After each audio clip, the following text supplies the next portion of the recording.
I want you to hit me as hard as you can.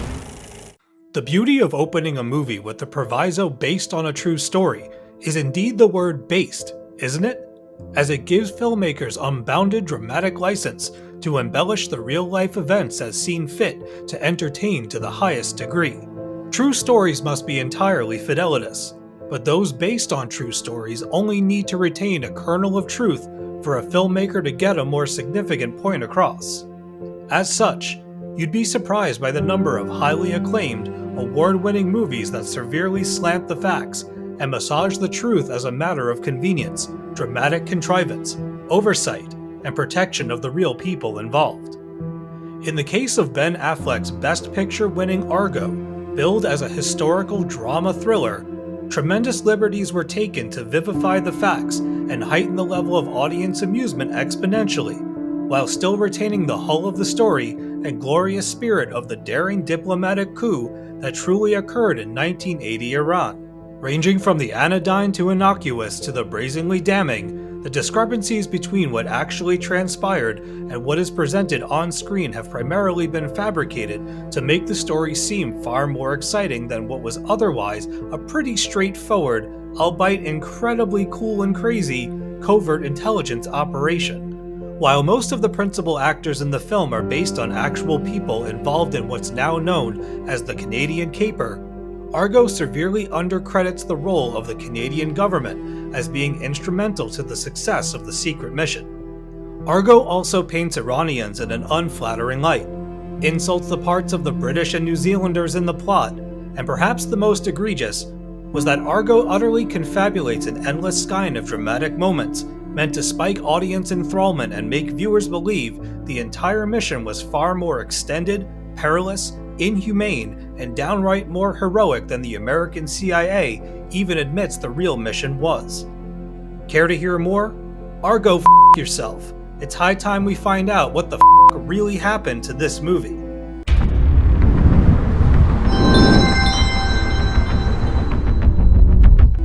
For those who have never seen the film, Argo follows 6 would-be North American hostages who secretly escape a terrorist attack on the embassy in Tehran in 1979 during the hostile Iranian Revolution. To exfiltrate the hostages safely from Canadian Ambassador Ken Taylor's home, the CIA concocts a ludicrous scheme claiming that the 6 people are part of a film crew scouting locations for a Hollywood science fiction movie entitled Argo.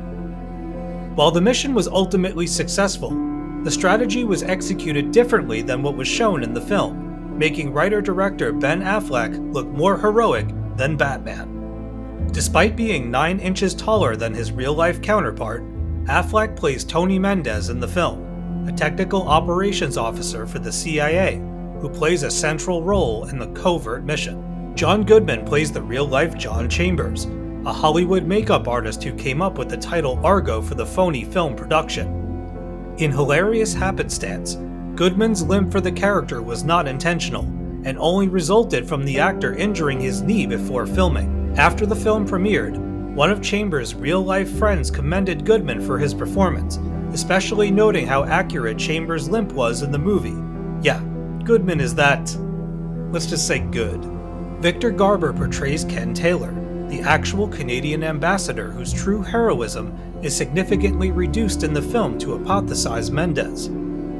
The names of all 6 of the escaped hostages have been retained for the film, including Bob Anders, Tate Donovan, Cora, Clea Duvall, Mark Legic, Christopher Denham, Henry Lee Schatz, Rory Cochrane, Joe, Scoot McNairy, and Kathy Stafford, Carrie Bechet. Michael Parks depicts the real comic and storyboard artist Jack Kirby, and Kyle Chandler does the same for Jimmy Carter's chief of staff, Hamilton Jordan. While harmless enough, the first disparity between fact and fiction is the opening hostage sequence, shot on Super 8 film to make it appear like genuine documentary footage. Affleck gave the actors Super 8 cams to film the staged embassy overthrow from their perspective. Also fudged is the early scene in the film where the escapees immediately seek refuge at Ken Taylor's residence. In reality, the Americans opted to travel to the British embassy located 20 minutes away. Hindered by protest, They went to Bob Anders' nearby apartment and spent nearly a week hiding, and then spent an additional 3 months later at Taylor's home. At this time, Lee Schatz was not a part of the group. For some reason, probably in the interest of time, the movie completely glosses over the 6 days that the 5 Americans were on the run and completely disregards Schatz's isolated experience, including sleeping on the floor of the Swedish embassy for an entire fortnight. Sadly, Canadian diplomat John Sheardown and his wife Zena are entirely omitted from the film, despite being the ones who arranged for Anders and the others to stay at theirs and Taylor's home. Thanks for watching JoBlo videos. If you enjoy our shows, please like, subscribe, and click on the bell to be notified when new videos go live. Okay, so the next question worth asking is, did the CIA conspire with Hollywood to scout a fake movie to rescue the Americans? Yes. Yes, they did. In addition to creating a phony production company called Studio 6 Productions, a bit on the nose, the CIA honestly sought help from the technical operations officer Tony Mendez to develop an exfiltration ploy. Inspired by watching Battle for the Planet of the Apes on TV, Mendez rang up prominent makeup artist John Chambers, who worked on Planet of the Apes and genuinely had CIA ties in the past, who in turn put Mendez in contact with producer Lester Siegel, played by Alan Arkin. Arkin claims his character is modeled after legendary producer Jack L. Warner. However, Siegel is a made-up composite character of Warner and Robert Seidel, Chambers' friend and fellow makeup artist who posed as the producer of Argo in real life. For some reason, Affleck thought the real Seidel was dead and changed his name to Lester Siegel, only to realize that he was still alive, and later gave him credit at the movie's premiere for his role in the actual mission. What the f*** indeed. In the film, Chambers, Siegel, and Mendez pick a script for a Star Wars-style sci-fi epic entitled Argo. In reality, the script chosen by the CIA was entitled Lord of Light, an adaptation of Robert Zelazny's 1967 best-selling novel. According to the CIA, the script was chosen because it was challenging to decipher and paid homage to certain Islamic tenets, which they thought would curry favor in the region. In truth, it was Chambers who came up with the title of Argo. According to the CIA, the title was chosen to reflect the parallels in the Iranian mission to the mythological plot of Jason and the Argonauts.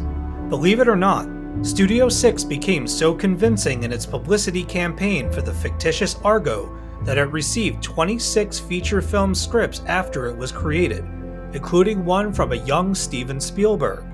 Housed on the Columbia lot, Studio 6 took Michael Douglas's offices after he had just finished filming The China Syndrome. In the film, serious publicity efforts are made to convince the Iranians that Argo is a legitimate Hollywood production. This part of the film is mostly authentic. Mendez and Chambers genuinely took out full-page Variety and Hollywood Reporter ads promoting the film, replete with a phony one-sheet and a detailed production schedule. Famed comic book artist Jack Kirby indeed created storyboards that were used for the movie as seen on screen, although they were never given to the officers at the airport by Mendez as shown. Kirby created the boards for Lord of Light years prior and had no official foreknowledge that his sketches were used for the fictional Argo. By this time in the film, the escapees are shown growing restless, Joe Stafford in particular. This much is true, with Stafford expressing his reluctance to participate in what he viewed as a harebrained scheme. Unfortunately, much of the film departs from the truth from here on out, or at least drastically distorts the actual events to drum up enthrallment and to make Tony Mendez the sole hero, when in fact, it was Canadian Ambassador Ken Taylor and his second-in-command, John Sheardown, who were the true heroes of the entire mission. The first major cinematic invention entails the scene in which Iranian revolutionaries identify one of the missing hostages by stitching together a shredded photograph. According to the CIA, carpet weavers were indeed brought in to piece shredded documents together, but they did not reveal one of the Americans at the last minute as seen on screen. While Mendez indeed assumed the name Kevin Costa Harkins as his productorial alias, he never met with the 6 Americans by himself. Instead, he was assisted by a man with the codename Julio, a Latin American CIA Technical Services officer who had far more exfiltration experience than Mendez. Several other covert contacts were depended upon as well, all of whom are missing from the movie so that Mendez, Affleck really, can shine the brightest. Moreover, Mendez never actually convened with the Americans at Taylor's home, as seen on screen. Mendez and Julio met with the escapees at Sheardown's house, where Anders and the Legic spent 79 days secluded indoors. Schatz was later taken in by Sheardown when the Swedish embassy asked Taylor to give him refuge. However, the Staffords were kept safe at Taylor's home. They're all lumped into one time and place in the film to keep the narrative focused and the runtime manageable. To make their experience seem more grueling and inhumane, the Americans are depicted as being forcibly confined indoors for the duration of the event. According to the escapee Mark Legic, "It's not true we could never go outside. John Sheardown's house had an interior courtyard with a garden, and we could walk there freely. Even more enjoyable, according to the CIA, the Americans spent their time perfecting their culinary skills and playing lots of Scrabble during their stay at Sheardown's." Put blankly, John and Zena Sheardown are missing from the movie despite risking their lives and sheltering 4 of the 6 diplomats for nearly 3 months, from November 4th, 1979 to January 28th, 1980. Yikes.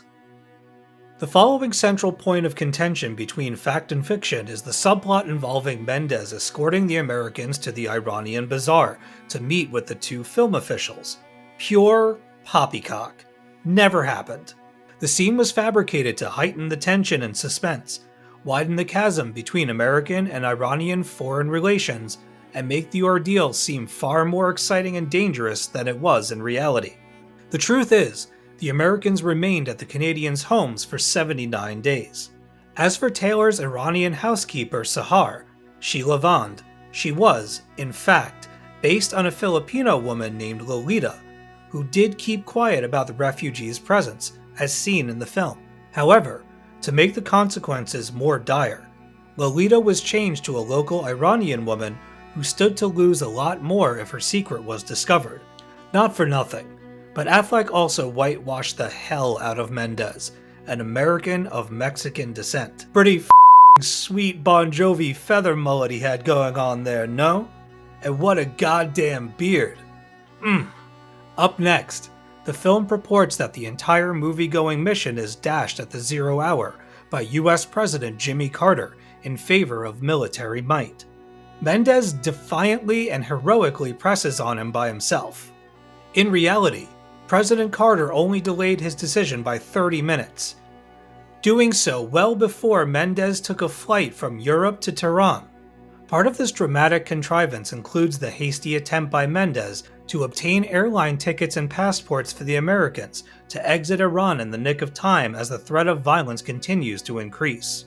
According to the CIA, the reality of the situation was far less intense, with all of the airline reservations made well in advance, without a single logistical issue at the counter or checkpoints. In fact, Ken Taylor's wife Pat bought 3 seats of plane tickets from 3 different airlines without a problem. Yet, in the film, Iranian officials meet the Americans inclemently as they board the plane. The Americans are detained, sequestered, and badgered to show their identification, forcing Mendez to call Studio 6 and scramble to verify their phony identities as time runs out.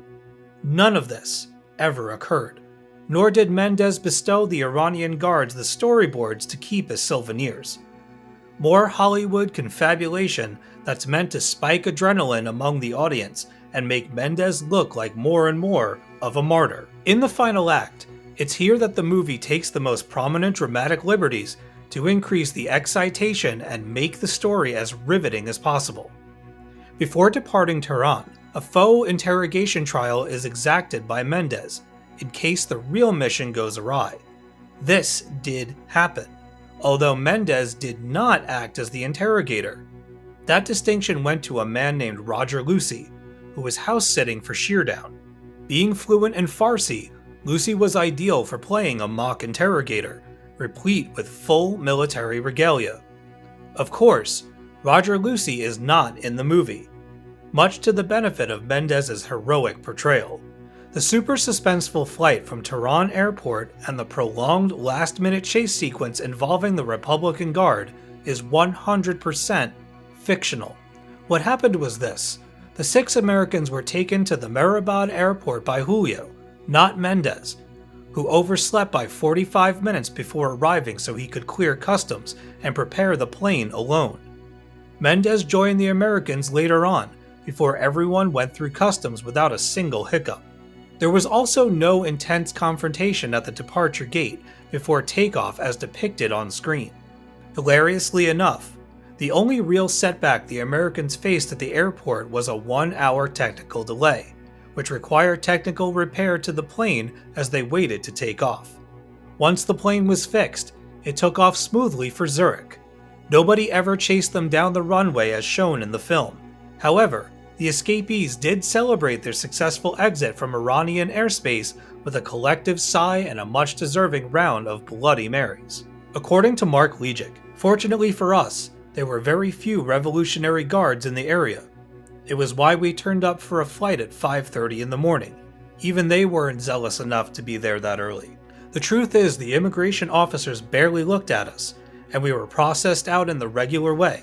We got on the flight to Zurich, and then were taken to the US ambassador's residence in Bern. It was that straightforward.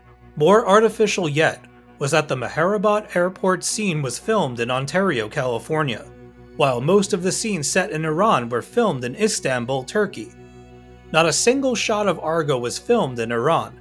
However, the scenes set at the FBI headquarters in Langley, Virginia were filmed at the actual location. Not for nothing, the dilapidated Hollywood sign seen in the film is anachronistic, as the real sign had already been refurbished by a panel of pre-selected Hollywood stars in 1978. For all of you trivia nuts out there, famed rocker Alice Cooper paid to have the badly damaged third O repaired. Oddly enough, one glaring coincidence missing from the movie is the cool factoid that the nose of the Swiss airplane that the Americans took out of Iran bore the name Argo, pronounced Argo, named after a region in Switzerland. According to the CIA, the honest Bob Anders noticed the name on the plane while boarding, looked at Mendez, and quipped, "You arranged for everything, didn't you?" As shown in the film, Mendez was awarded an intelligence star for his contributions to the mission, which were withheld until the case was declassified in 1997.